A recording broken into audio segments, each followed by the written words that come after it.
Alors, bien-aimé, le plus grand danger de l'Église de notre génération, c'est la direction autonome des hommes. Ça veut dire, c'est chacun qui se laisse conduire par ses idées, ses émotions et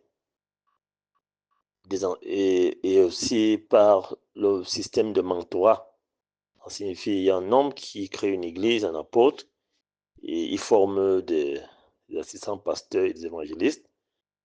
Le message se transmet de père en fils spirituel, ce qui signifie que c'est une transmission d'idéologie, d'enseignement de génération en génération. Et généralement, on ne s'assure même pas que ces personnes sont remplies du Saint-Esprit.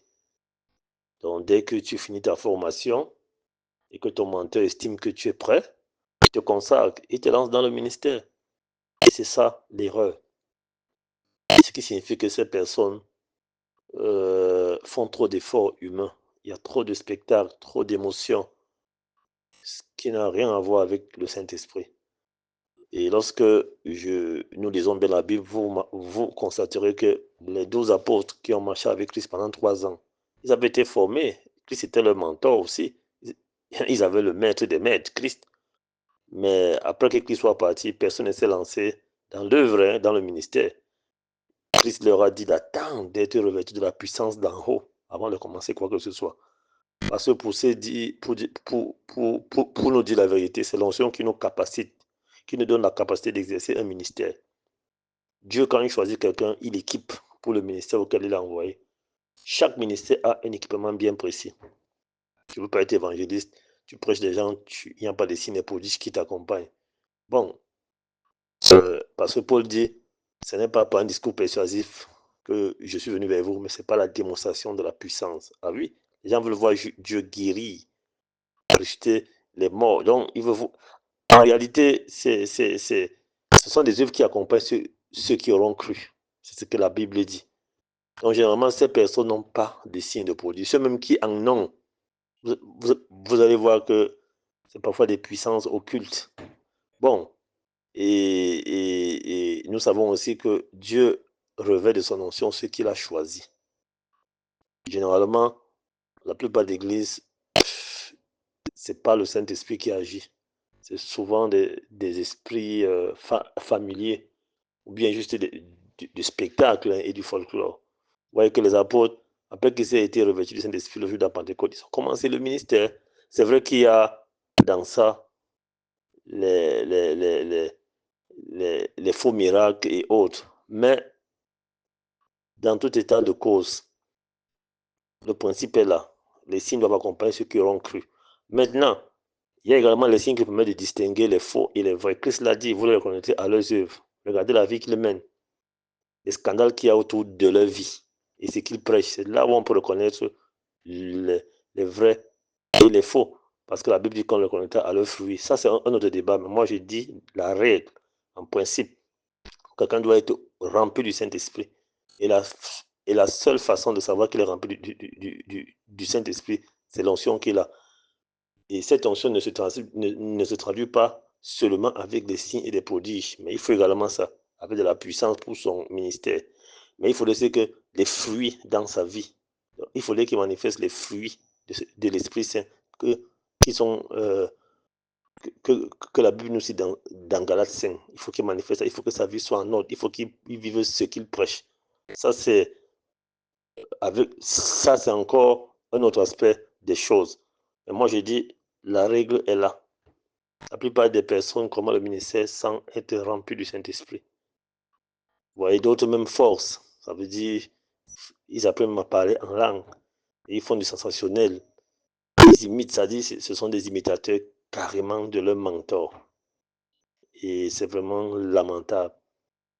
Ce sont des cérémonies spectaculaires, c'est-à-dire de folklore. Et moi, c'est vraiment triste.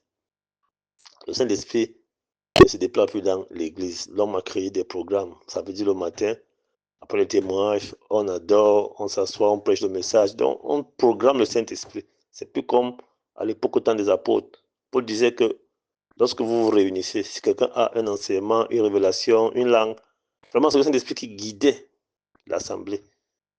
Maintenant, l'homme a remplacé le Saint-Esprit. Donc, c'est ça le christianisme du XXe siècle. L'Église sans Christ. Les chrétiens même sans Christ. Donc, ces chrétiens qui sont généralement ne sont pas nés de nouveau, mais ils sont baptisés. Ils sont seulement là par simple formalisme. Les cultes sont froids, sont vrais. Il n'y a vraiment pas de plaisir, donc de goût. Les gens s'endorment, ils s'ennuient parce que le Saint-Esprit, là où la présence de Dieu, on ne peut pas s'ennuyer ni dormir. Non, c'est impossible. Mais c'est la triste réalité. Donc, le pardon sans repentance, les gens, à chaque dimanche, ils tombent, on les délivre, ils tombent. Ils confessent toujours les mêmes choses, les mêmes choses. Ça veut dire le pardon sans repentance. Vous voyez, ça, c'est voilà les manifestations vraiment de nos églises actuelles. Moi, je suis convaincu que l'Église a besoin d'un réveil. Et c'est dans ce genre de situation que Dieu envoie souvent le réveil. Et le réveil ne vient pas de ces églises, ça vient de quelqu'un d'ailleurs, qui n'est pas dans le système. Parce que comme la parabole de Matthieu 25, ce n'est pas une vierge qui a réveillé les autres, parce que tout était endormi. C'est une voix extérieure aux vierges. Donc, celui qui vient apporter le réveil n'est généralement pas un membre de l'église. Parce que l'église est censée dormir, toutes les vierges sont endormies. C'est quelqu'un d'extérieur qui vient les réveiller. Et c'est vers ça qu'on tend. Et moi, j'ose croire que le Seigneur va susciter ces voix qui vont réveiller l'Église. C'est pour ça que, honnêtement, moi, c'est le constat que je fais. Et je déplore le système actuel des églises. L'Église est carrément sortie des fondamentaux, sortie du fondement que les apôtres ont établi. Ce sont généralement des entreprises familiales, ça veut dire l'homme et la femme. Les mamans pasteurs, papa pasteur, si le mari n'est pas là, c'est la femme qui prêche. Et quand ils sont plus là, c'est le fils. Et ainsi de suite, vous voyez, dans toute une assemblée, c'est une famille. Les belles-sœurs, les beaux-frères, les oncles, les cousins. Vraiment, c'est une affaire familiale déjà. C'est-à-dire, c'est n'importe quoi. Bon, sans toutefois juger, moi, je ne peux que prier pour que le Seigneur apporte un réveil. Parce que dans ça, il y a des pauvres âmes qui sont perdues, qui sont confuses. C'est pour ça que les gens n'osent même pas aller, n'osent même plus aller à l'église, parce qu'il y a tous des scandales. Le monde même ne peut même plus. Vous voyez tout ce que le monde dit de notre église à cause de ce genre de scandales, d'abus, d'escroqueries. D'autres même ont créé des entreprises. Ça veut dire ils escroquent carrément les fidèles en créant ces histoires de dîmes, de semences. Ça va dans tous les sens. Pourtant, au temps de l'église primitive, il est écrit que l'Église croissait en nombre, trouvant faveur auprès du peuple. Mais de nos jours, est-ce que l'Église trouve faveur auprès du monde? À cause de ces scandales qu'on a dans l'Église, le nom de Christ est blasphémé. Les gens ne croient même plus trop à la puissance de l'Église parce qu'il n'y en a même pas. Ils ont une image négative de l'Église. Et c'est à raison. Donc vraiment, moi, je milite pour un retour à la parole, aux fondamentaux de la Bible, tels qu'ont laissé les apôtres. Et c'est ça que le Seigneur a mis dans mon cœur. Et c'est dans ça que le réveil pourra venir. Parce que pour être réveillé, il faut prendre conscience qu'on s'est écarté de la norme. Tous les grands réveils que vous voyez là, ce sont des personnes qui ont compris qu'il y avait un problème à l'église. Regardez Martin Luther, un catholique. Il a compris il y avait des choses qui n'allaient pas dans l'église catholique. Il a dénoncé. Ça a créé la réforme et ça a créé l'église protestante. Donc c'était ça le réveil. Même au temps de réveil de Azusa Street, Joseph William Seymour, vous voyez, il a compris que l'Église avait besoin du retour des dons, du baptême du Saint-Esprit. Et il a cru à cette vérité parce que, à son temps, l'Église ne croyait plus trop au miracle, c'était vraiment formalisme et tout. Lui, il y a cru avec quelques fidèles. Ils se sont vraiment engagés à prier. Ils sont revenus aux fondamentaux, à la Bible, à la simplicité des Écritures. Et vous voyez ce qui s'est passé. Ils ont été vraiment revêtus du Saint-Esprit, le parlant en langue. Et c'est ça qui a marqué le début du pentecôtisme. Donc, vous voyez que on doit avoir le courage de faire marche arrière, de reconnaître qu'il y a des choses qui ne marchent pas. Et c'est ce que le Seigneur a mis dans mon cœur, de susciter vraiment ce désir dans le cœur des véritables chrétiens, de commencer à nous questionner, à nous remettre en question, afin que nous revenions aux fondamentaux. Parce que ces écoles de théologie aussi, ils sont pour quelque chose.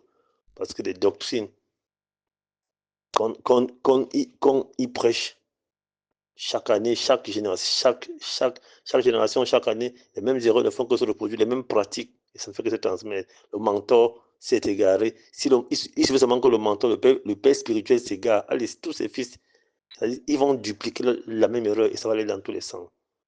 Il est temps vraiment que les chrétiens se réveillent et de manière personnelle, individuelle, on commence à questionner toutes ces choses. Et on prie le Seigneur pour susciter un réveil. Mais il faut d'abord qu'on se questionne, qu'on prenne conscience qu'il y a un problème, que l'Église a échoué, l'Église a dévié, qu'on se questionne, qu'on s'interroge.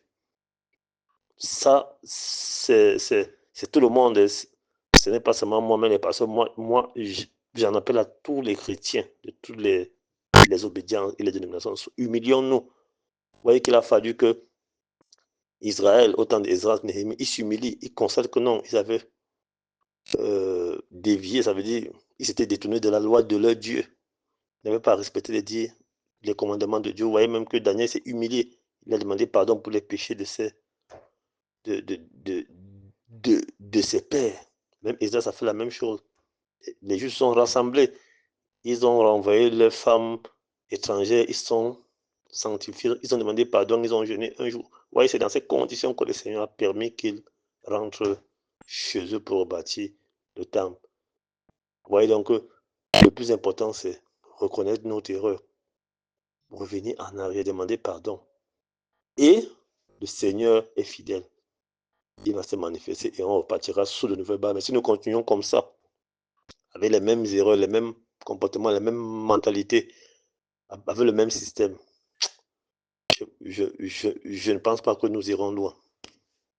Donc vraiment, j'appelle vraiment les chrétiens à un véritable questionnement et un retour à l'orthodoxie.